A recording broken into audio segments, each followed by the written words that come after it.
Hey everyone, welcome to another episode of The Lion, the Way, and the War, where we discuss Jesus, His church, and the spiritual battle that surrounds us. My name is Craig Allison, and I'll be your host.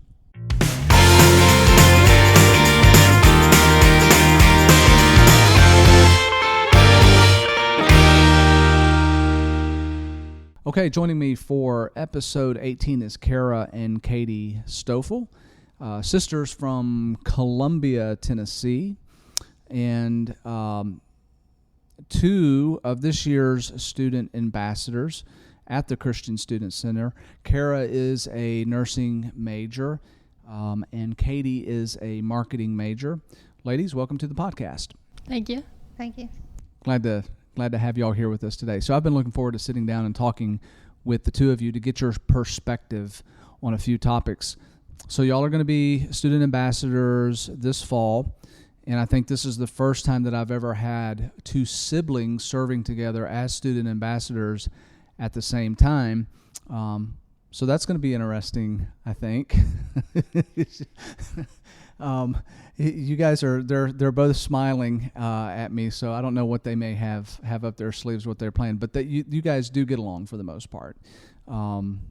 So I think that'll be good. Also, Katie, you're bringing in some unique talents that I want to talk about a little bit. Some outreach that you've already done with a specific skill set that you have that we'll get into.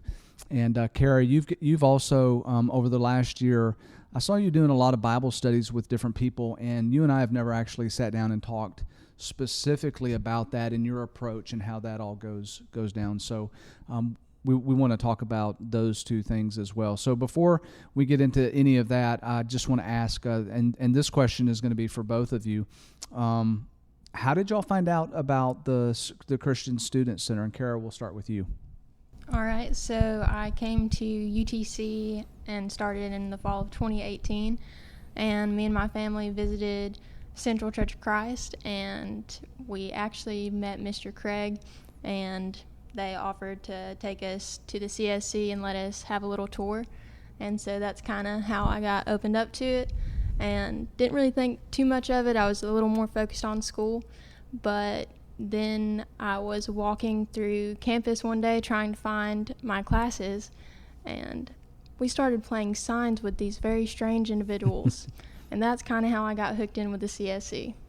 Okay, and for those of you that don't know, Signs is a game that has been one of those staples here at the Christian Student Center. So it's a fun game that the college students enjoy. And we've taken that game abroad and have taught it to some different folks in the mission field. So that's kind of a neat thing. And so Katie didn't come with you. That y'all are the same age. For those that don't know, Katie and Kara are twin sisters. And so Katie, you stayed in Columbia that first year, correct? I did. I stayed in Columbia State and got the 1 year free. I could have went for the 2 years, but I really wanted to be in Chattanooga with my sister, and of course, seeing her and all the faith and everything that she was increasing in, I really wanted to be there with her at the Christian Student Center and kind of join in that. And so she had actually invited you to one of our retreats while she was here. You were at Columbia State, and you kind of got to know a lot of the students here before you ever transferred over. For sure, and it was really amazing, but then going home and having the 2.5-hour drive and knowing that I was just going back to the normalcy of regular community college life where there's not as much communication or relationship building as at a university, especially one with a student center like this. It was sweet, but then it got a little sad. Yeah, and so you transferred over here, and you were here last year. And how did your first year go here at UTC? It was really nice. Pretty much everything that had blended in from the retreats kind of came into fruition, and had a lot of good relationship building still to come and everything like that. But it was a nice transition into the school and everything. So I want to go back to last spring because that's kind of where everything just I don't want to be too negative here, but things begin to kind of fall apart as far as the students were concerned. So you guys both went with the group that did. They gave up their spring break and went to the Dominican Republic on a mission trip, and so we were all excited to go there. Both of you, I think, first time to the Dominican. Is that right? Yes, sir. Okay, and so packed our bags, we left, and just kind of some feedback, because really this is the first time that you guys and I have had the opportunity to sit down and talk about specifically about the mission trip, because as we know, when we got back, the coronavirus just sort of blew up and everybody had to take off. So comments, feedback, thoughts. Katie, well, let's start with you on this one, because I remember that Friday, the last day that we were there, at that night's devotional that we had with John Shackelford. And John, if you're listening to this, thanks again for hosting us there in the Dominican. What was your takeaway from that? Your thoughts being there for the first time? Well, I know getting on the plane for the first time and knowing that we were going to a different country to serve and everything like that, it held its own emotion and everything, but there were also a lot of talk about getting back into the country and getting to go back to college after the week was over with the whole coronavirus going around. And we didn't really think anything of the entire college shutting down. It was more or less them not letting us back into the country, so that kind of weighed on everybody's minds. But just being there with everyone and being disconnected from all communication for the most part was kind of peaceful, and everybody came out of it just really raring to get back into the student center and have a bunch of good works come from the week that we had with hopefully sharpening everyone else's swords in the Dominican. Yeah, and I noticed you specifically had, it just seemed to kind of impact you that week we were there, just a transition that took place. And maybe I'm using kind of the wrong words here, but I think just not overwhelmed, but you seemed to be, by the end of the week, really impacted by what that week had held for you and the experience that you had with the kids there and just everything that had happened. And correct me if I'm wrong, first time out of the country? Second time out of the country? Oh yeah, that's part of the other stuff I want to get into later on. You went to Ireland, not necessarily on a mission trip though. So how did that feel for you? Doing that type of work and from that Monday then to the Friday, your emotions and how you felt about everything. So, getting there, of course, we were all pretty waylaid from waking up at about 3 in the morning to get there. And just seeing and meeting these kids for the first time that obviously most of them didn't speak the English language, and we were all just kind of at a disconnection point, but just seeing them love each other, and they showed their love to us through just their hospitality and everything, and it was very interesting to see. And just, of course, listening to them sing songs in Spanish that were serving the Lord and just trying to do the best that they could with what they had. It was very impactful. Kara, what about you? What was your takeaway from that? My biggest takeaway was probably whenever one of the mission leaders explained where Dominicans put their time. And she began by stating that, Americans place a lot of value on money and things, and so we spend our time in jobs trying to do that, where Dominicans spend their time rather on people, and they try to build their relationships that way. And so that's probably the biggest takeaway that I had, as far as putting your time in relationships rather than things, and taking time to, like Katie said, it was really quiet there, and we actually set aside time to pray and to study, and that's also something that really stood out to me. Have y'all been on a mission trip like that before? No, sir. I'd been to Panama the year before. Okay. Different, I guess, a different vibe with the work that MANA does in the Dominican Republic versus the mission that's going on in Panama, Central America. Okay, so we'll fast forward a little bit. So, and you, I think, Katie, you mentioned this, where everybody was excited to get back, and just, after that mission trip, being really pumped up. And normally that's what happens. We get back from a mission trip, and all the college students have kind of this new perspective on life, and just, I think they're just maybe a little bit more grounded on priorities and what's truly important. And we kind of hit that brick wall. As a matter of fact, UTC had extended the spring break for another week because of their concerns of contagion and that kind of thing. So they were giving everybody another week to perhaps get over that, so there wouldn't be a crisis. but then that never happened either. Students never came back, and we kind of, it was like we had taken this big deep breath and never got a chance to exhale. Students left. A lot of us didn't even get to say goodbye.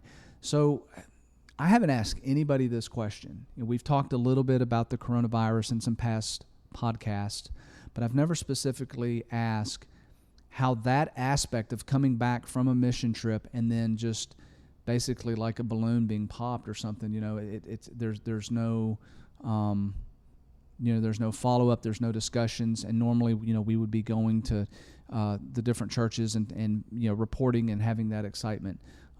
It just all kind of dissipated. How did y'all feel about that? Like, how did you guys handle that specific part of returning here to America? Well, once we got back from the plane ride at like 9 o'clock at night, and everybody did just kind of dissipate. I believe we did have one last prayer together. Then after that, we haven't seen really anyone from the CSC except a handful of folks that just somehow we got to see them before the whole coronavirus came into real fruition and everything. But definitely communicating through like text and phone calls. Phone calls, not many teenagers used to do it, but of course now with everything going on, it's really nice to hear friends' voices that you haven't heard in a while. And I know at least one of the girls from the CSC, I believe she was actually just at her house for a full 3 months, just couldn't get out and even go to the grocery store. So just seeing the impacts that things like that had on people is quite disturbing. For me, I know that going back to family and friends, it was a little easier to take some of the priorities and things that we learned about in the DR and to truly put God first and to trust God.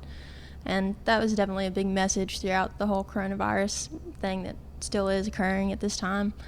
But being able to take that, I think that it really just changed the way that we look at things as far as, we had all of these plans to go and to reach out to even more people on campus, but suddenly you were challenged to keep in touch with the people that you already knew and to even strengthen yourself in the Word of God with all of this new time that you have, because all of us were kind of quarantined. So kind of piggybacking off of that question, I'm interested to get y'all's perspective really on the social aspect of college, especially coming back this fall, and how the virus might impact our work here at the Christian Student Center.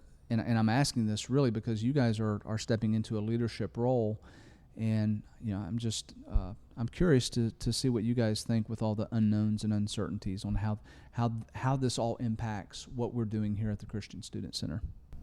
So basically, with the start of the semester and everything, and the online classes for the most part, a lot of UTC has been moving online. So you'll have a lot of people that are going to want to stay in their dorms more than anything because they might feel paralyzed because of this virus and feel as though if they get into the CSC that they may contract it more easily than if they were to just stay in their dorms or apartments wherever they're staying and everything. But we've also had a few words that some of the people that we actually know from the Student Center and who've been here for maybe 2 years or so that are actually just staying home and doing everything online. So they might even be 2 to 3 hours away from the CSC.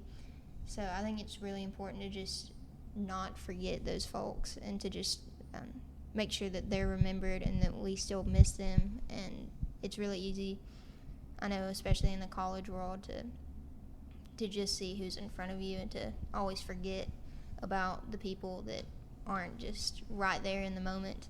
But that is something that we're really going to have to worry about and just make sure that they're still getting the fruit that we are.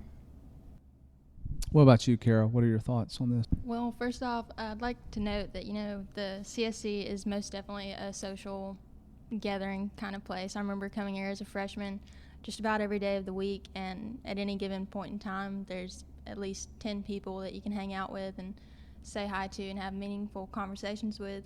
Not to mention Tuesday night dinner and devos probably range from about 30 to 50 on an average night.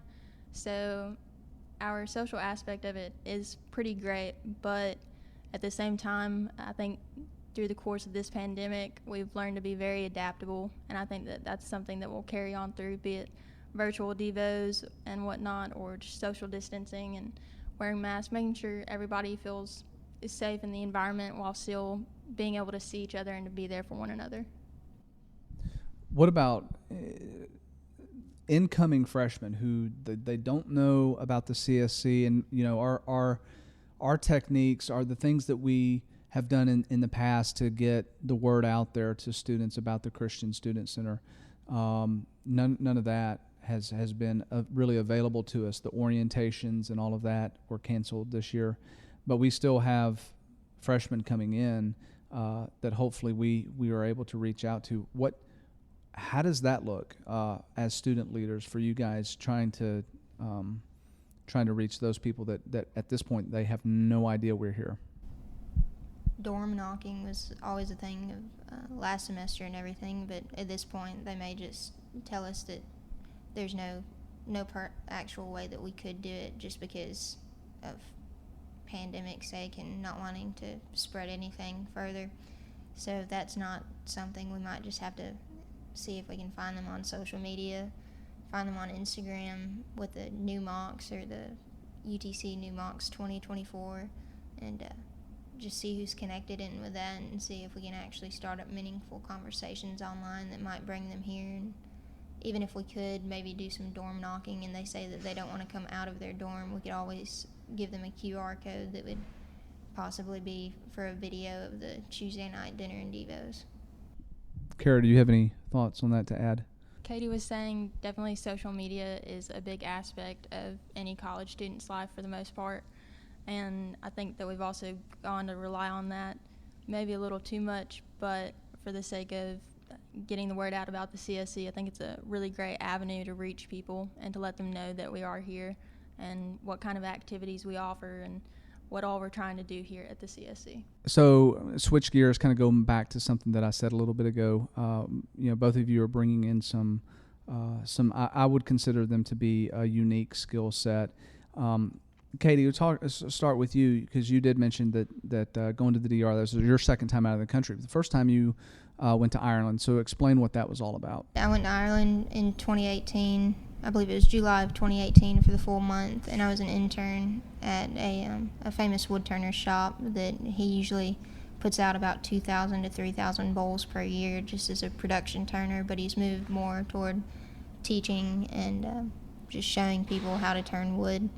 So I interned there with him and got to learn very, very valuable information on how to actually teach students that have never touched a lathe or a turning tool before. And it's really paid off dividends for me coming back and being able to teach people and actually show them how to do something correctly, or at least semi-correctly. Yeah, and you've been in doing woodworking type stuff for how long now? It's been about 4.5 years. And you have your own business, which is called Frito Woodworking. And you have an Instagram following rather. One of the neatest things that I've seen you do here, which just went over really well, you brought one of your lathes here to the Christian Student Center. What was that, last year maybe or the year before, where you had people signing up and taught students here at UTC, college students, how to do some wood turning basically, and they got to make some Christmas gifts for family or friends or whatever, and you walked them through that process. And so they actually walked away after you instructed them with like a coffee scoop or something else that was pretty neat. And we almost had an opportunity to do some teaching in the Dominican Republic that didn't, kind of fell through at the end of the day when everything was done. We weren't able to work that out. But I'm saying all of that to say that for those of you that are listening, every person has some type of talent or some type of ability, and don't ever put those talents or abilities in a box where you don't think that you can't use those things to do some type of outreach for Christ. And Katie is a perfect example, because you think, okay, wood turning, how in the world would that relate to bringing somebody in, or promoting Christ in some way? And that just goes to show you that we can use anything. So, Katie, you, I've noticed over the years that you've been here, you have a unique way of setting up Bible studies with people, a variety of different people. And from the standpoint of like personality types, you have what I would consider to be kind of a reserved, quiet personality. So how do you do that? What's the thing there that works for you? Well, I noticed freshman year that I was also, like you said, I was pretty quiet. I didn't talk to a whole lot of people. People kind of freaked me out. Especially, there's this kind of weird energy here at the CSC. Everybody's pretty rambunctious most of the time. And I really liked it, though. Everybody was super nice, and people would bring up conversations about the Bible just very nonchalantly. And they were really great about answering pretty much any question that I had. Or if they didn't know it, they would go and take the time to find somebody that did. And so that really stuck out to me. And going into the next year of college, I was like, all of these quiet people that we might let go from the CSC just because they don't feel like they have a spot here. Like, what if you go and talk to them?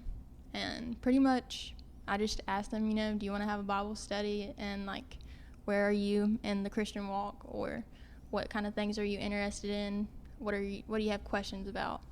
And so that's worked pretty well for me. And I know I love teaming up with my sister, and we'll kind of make a coffee date Bible study and just invite pretty much anybody that wants to. And that's kind of how it all starts. Was that hard for you, being reserved, to walk up to somebody and just ask that question? Absolutely, because you really just never know what they're going to say. And that's kind of, I like absolutes, and I like routines, and it does take a little bit to go up to somebody and ask that, but it's totally worth it. You never know what kind of relationships you're going to end up with. Some of my best friends I have Bible studies with, and just being there for one another in those kinds of ways, it's just one of the most incredible things that we have the opportunity to do as Christians. And a lot of those Bible studies were very fruitful, because we had quite a few baptisms last year, and people giving their lives to Christ. And that would not have happened had you not taken yourself out of that comfort zone and gone up to the person and said, hey, would you like to have a Bible study? And I know there's a lot of people listening that are just, they have that fear of approaching, of, somebody saying no. And I mean, what's the worst thing that can happen? Well, they do say no, and you move on. So it's a great example of being able to step out of our comfort zone and approach people with that opportunity to study and learn about Christ. Hope was something that we were taught from a very young age, a life eternal in heaven, that kind of thing. And I guess being here at the CSC, like, I don't want to downgrade heaven or put the CSC up on a pedestal, but you're literally have a community of Christians that have such good relationships, and it's almost like a little piece of heaven. And you get the opportunity here at the CSC to go and share that with others in hopes that they might choose to become a Christian and end up in heaven too. And I guess through all of that, you not only get to make yourself a better Christian, but you literally get to go with this group and share the word of Christ to even on our mission trips and even out our back door. So that's kind of something that had me sticking around. Also, like I said before, everybody's willingness to open up a Bible and talk with you about anything that you wanted to. I'm going to be a little corny and kind of related to wood turning, but when I first started out wood turning, I did it alone and pretty much watched as many YouTube videos as possible. But once I found others that had turned for maybe 30 years or so and got their input and wisdom on it, and they had actually shown me how to do it, I saw this enormous jump in my turning projects and everything, and just actually the correct way of doing things. And it's kind of the same way. You can be a Christian that goes to church on Sundays and Wednesdays and pretty much read your Bible alone, or you can go somewhere like the Christian Student Center and you somehow have this huge wealth of knowledge from all of these Christians that may have been Christians for a year, may have been Christians for 30 years. and just being able to be there, you grow more immensely, and it's an amazing thing. Yeah, that's a good analogy. I like that. Katie, Kara, thanks for joining me today. It's great having you guys visit in town. This was not necessarily planned. I kind of had to bribe you guys to sit down with me to do this, but it all worked out well. So I appreciate you guys taking the time and sharing your perspective on these things. As always, folks, your feedback and suggestions are extremely helpful. We strive to have guests here and discussions here that are relevant and that would be of interest to you all in your own faith walk, in your own journey. So please let us know what you want to hear. Leave us feedback, even if it's bad feedback. We need the critique so we can get better. And if you like what you're hearing, please share it so that others can benefit as well. Next week, I'm going to be sitting down with Kyle Schrum. He's a former youth minister at Mountain Creek Church of Christ and also a alumni going back some years of the Christian Student Center. He's led a lot of retreats and he's spoken at a lot of events. In fact, he was one of our keynote retreat speakers in the past. So he and I are going to be sitting down and having what I think is going to be an extremely interesting conversation and a discussion. So be sure to tune in next week and listen to that podcast. Final thoughts. 2 Corinthians 12, verse 9. But he said to me, my grace is sufficient for you, for my power is made perfect in weakness. Therefore I will boast all the more gladly of my weaknesses, so that the power of Christ may rest upon me. Until our next podcast, love one another, be kind to one another, and have a blessed week.